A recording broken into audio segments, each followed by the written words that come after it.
في ناس تسبح مع التيار وفي ناس تسبح ضده وتوصل أول. اليوم كلمتنا عن إنسان رسم حدود جديدة للطموح البشري، كتب اسم الكويت في صفحة من أصعب صفحات الإنجاز البشري. كلمتنا اليوم راح تكون عن العقيد المهندس يوسف خليل الشطي، كويتي خريج القوات الخاصة البحرية، قائد ومقاتل ورياضي عن جدارة. في يوم بارد من أيام الكويت الجميلة بالشتاء الحزة، فكر يوسف الشطي إنه ينزل البحر وقرر إنه ما يطلع من البحر إلا وهو كاتب اسمه في التاريخ. السباحة ما كانت تحدي بدني، كانت رسالة. الرسالة كانت واضحة إن كويتنا تستاهل، سواء كانت التضحيات في البر أو في البحر أو في الجو أو فوق الجبال. الإنجاز الأول كان هو عبور جون الكويت في عام 2023 وبالتحديد بشهر فبراير. يا جماعة الخير، من راس الصبية لنادي ضباط الجيش، أنت قاعد تسولف على مسافة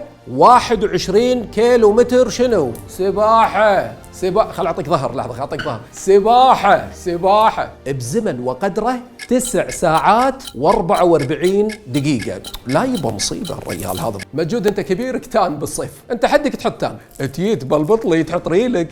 والنتيجة رقم قياسي عالمي وسوعة جينيس. الله عليك يا يوسف. ناس تقول الوصول لقمة إيفرست سهل، ويوسف قال إن أنا أحلم إني أكون أول كويتي وأول عربي يصعد قمة إيفرست وبدون أكسجين. المكان بالتحديد كان بالقمة الجنوبية لجبل إيفرست. تدرون يا جماعة ايش كثر المسافة؟ تخيلوا معاي أكثر من 8000 متر فوق سطح البحر. 8000 متر يعني الأكسجين تنقمد ما فيها. يوسف شرفنا ورفع راسنا وإنجاز عالمي جديد يحسب للكويت. الرحلة هذه يا جماعة الخير ما كانت بس مغامرة، كانت فيلم حرفياً. اسم الفيلم العنيد، إخراج المبدع أحمد القطان، اللي قدر يوثق الرحلة بتفاصيل. تبي تشوفون يوسف الشطي سوى بقمة إيفرست؟ أنصحكم تابعوا هالعمل. ويوسف تم تكريمه رسمياً من الدولة.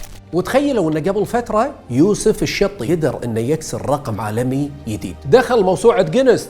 يحب يدش موسوعة جينيس يوسف، ما له حل ما شاء الله تبارك الرحمن. ودخل موسوعة جينيس برقم قياسي جديد بماراثون بالزي العسكري كامل، خوذة وسترة واقية وجنطة وبسطار. والسباق هذا صار في البرتغال وبالتحديد في مدينة أفوري. الإنجاز كان أسرع ماراثون بالزي العسكري كامل. الدولة البرتغال والمسافة كانت 42 كيلو متر. الزمن كان 3 ساعات و39 دقيقة و35 ثانية. الحين احنا ليش قلنا لكم الرقم اللي توه مال يوسف؟ لأنه هو كسر رقمه السابق بالسباق اللي قبله، واللي كانت مدته 3 ساعات و40 دقيقة و7 ثواني. هالشيء ما كان بس ماراثون، كانت رسالة من يوسف تقول إصرار العسكري الكويتي يوصل صداه للعالم كله. في ناس تمر بحياتنا مرور الكرام، وفي ناس تترك بصمة في صفحات التاريخ، ويوسف الشطي كان من الفئة الثانية. وكانت هذه كلمة حق في حق بطلنا يوسف الشطي.